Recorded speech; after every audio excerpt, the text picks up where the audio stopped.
we are going to start on our rustic Amish noodles. This is one of our family's favorite recipes. It's got a lot of work involved, but it's definitely worth it. So the first thing we're going to need to do is separate out 3 egg yolks.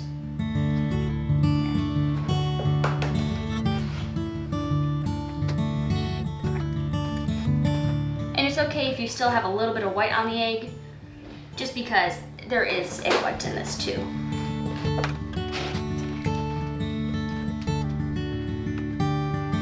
And then you're gonna add 1 whole egg.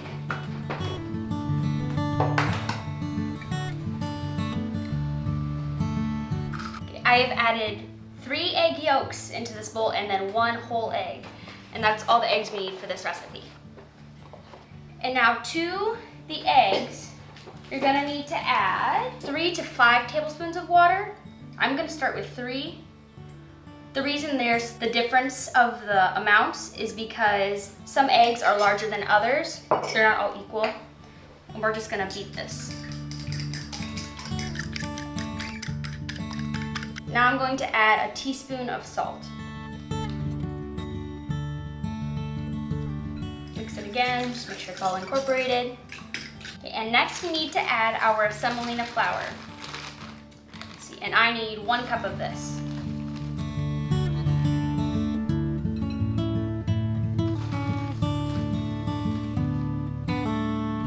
And then to the bowl, I'm also going to need to add a cup of all-purpose unbleached flour.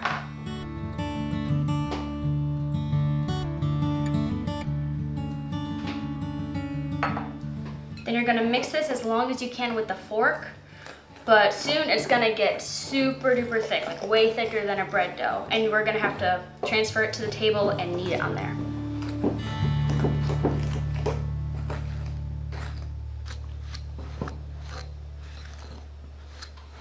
I'm gonna need to add another, I think I'm gonna do the full 5 tablespoons of water.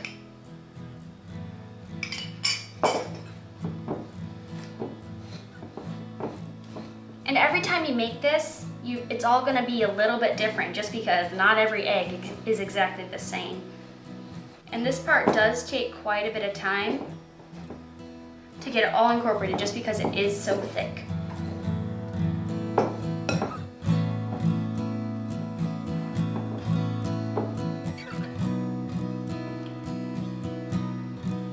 Time to move on to your hands.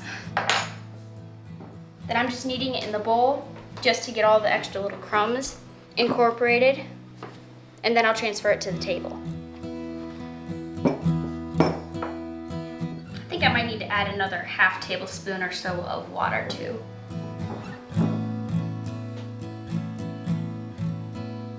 So really with the water, just do little bits as you go until everything is incorporated.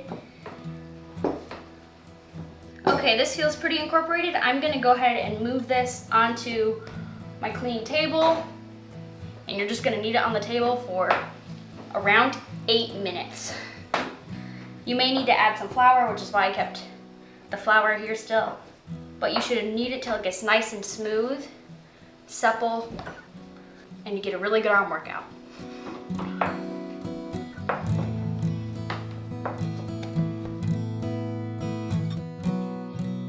I have been kneading this for 8 minutes and it looks pretty done. If you can see here, it's much smoother. And now I'm gonna go ahead and divide this into 4. It's thick. And then I'm gonna cover each one individually with plastic wrap.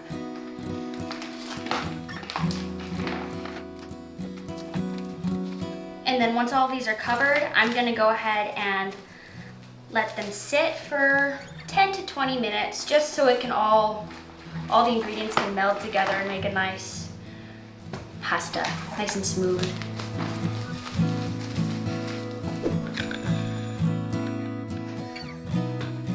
Our pasta has been sitting for a little bit and now it is nice and combined, melded together.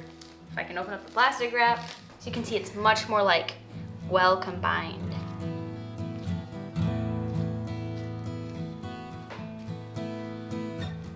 Now what you're gonna need to do is just kind of with your hands, make it rectangle, ovalish shape before we can run it through our roller. Okay, talk to me about our pasta roller that we're using today. So this one was gifted to us, and it is very nice to have one of these when making pasta. You can make it without the roller.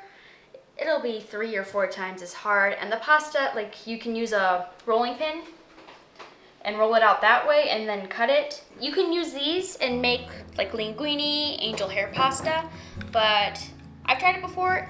We don't like it as much as just cutting it with the pizza cutter. Yeah. So that's what we're doing today.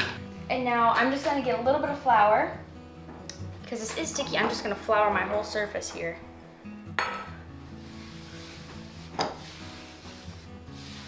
Julianne loves to make messes. Messes in my kitchen. So you see she's putting flour down in here too, so it doesn't make a mess and stick. It's like any dough, you guys. You gotta treat it carefully. You gotta baby it a little bit, otherwise it'll stick and fall apart.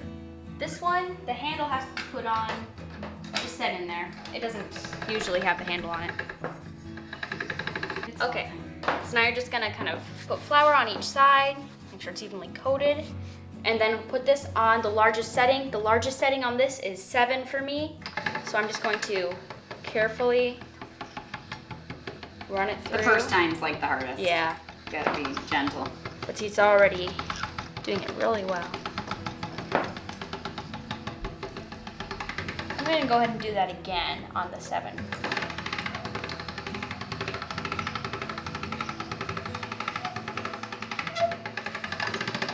I'm gonna go ahead and move it to 6. Make sure there's flour all over it. Now every time I roll through, now at this point I'm just bringing it down 1 step.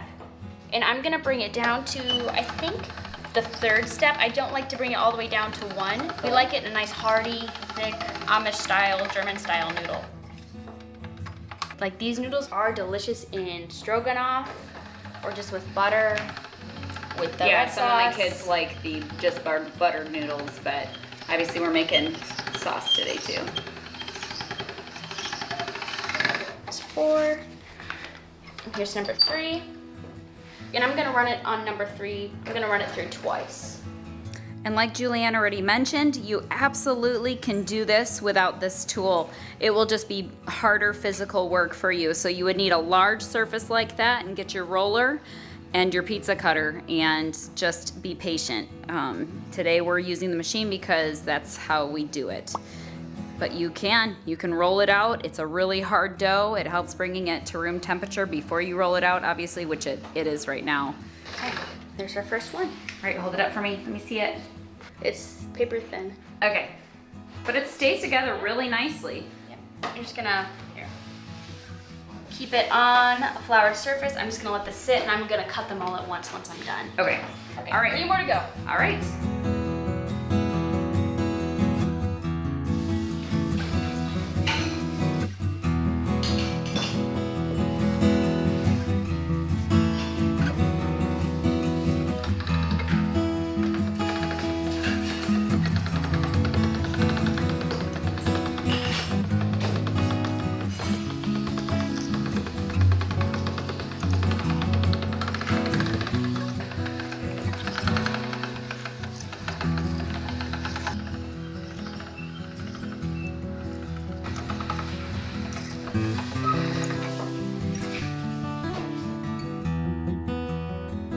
Have all of our pasta rolled out into the nice long sheets. If you are making lasagna, you could just cut them right here and then boil them, and then you'd have your lasagna noodles.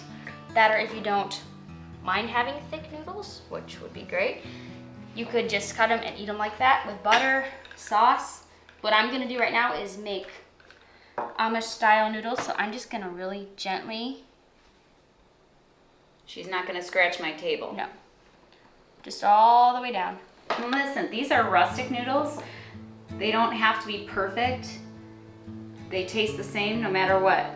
You are shooting for some kind of evenness though, so they will cook evenly, correct? Yeah, and then I'm gonna cut this into thirds, just so we don't have super long noodles.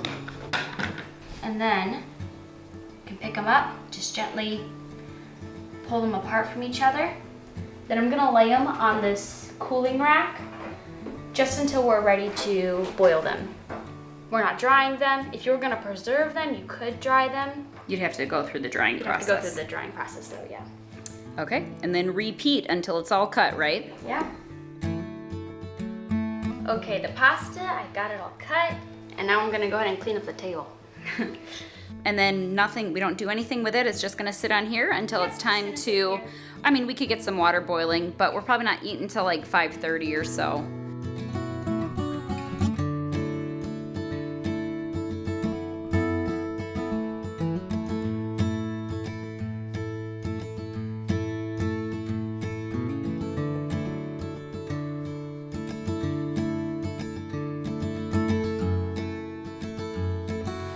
All right, it is time to cook the noodles.